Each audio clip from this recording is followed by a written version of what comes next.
From the National Newsroom of the Canadian Press, I'm Jason White.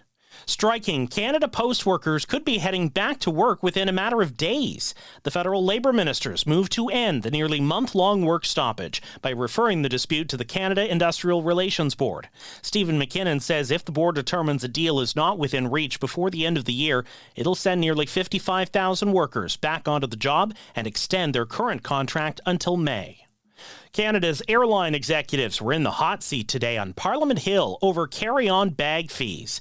WestJet CEO Alexis von Holmesbroek says 1.2 million Canadians have chosen WestJet's ultra-basic fare since June, something he says proves travelers want the choice to forego frills for a cheaper flight. So these 1.2 million Canadians actually had a real savings compared to what they would have paid if we wouldn't have introduced this. The airline CEOs say the federal government needs to reform the aviation system if it wants travel to become more affordable.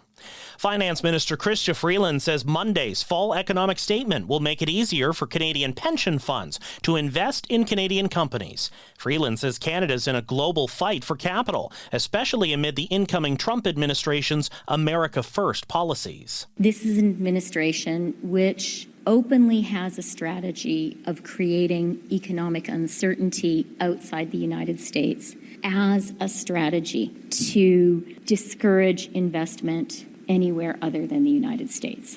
We're realistic. We recognize that that is the case.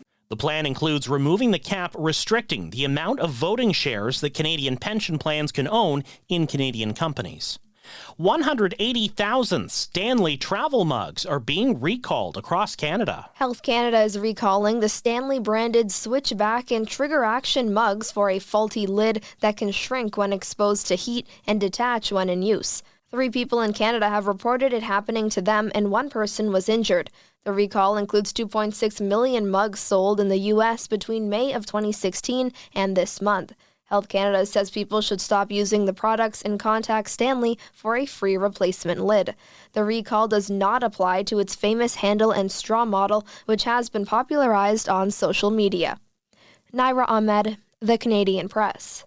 New Jersey's governor wants more U.S. federal resources into an investigation of mysterious drone sightings. More than 180 sightings since last month have sparked intense concern and curiosity.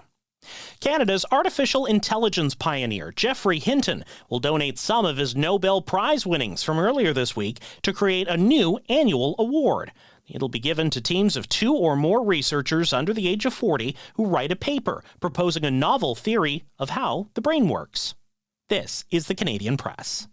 In sports, looks like the Toronto Maple Leafs have avoided the worst with hot goalie Anthony Stolarz. Head coach Craig Berube says Stolarz is day-to-day with a lower body injury.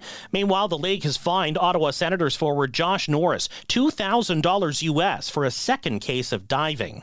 It's a light night in the NHL tonight, just 1 game on the go. Ottawa visiting the Carolina Hurricanes. The Vancouver Whitecaps are up for sale. The current ownership group says it's selling the Major League Soccer team to ensure its continued growth and success.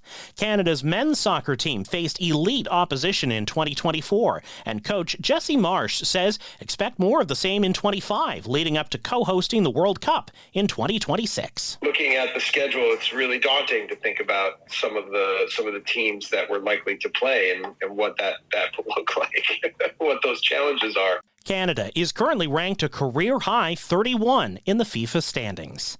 From the Canadian Press, I'm Jason White. Thanks for listening. Don't forget to follow and subscribe. For more of today's top stories, visit thecanadianpressnews.ca.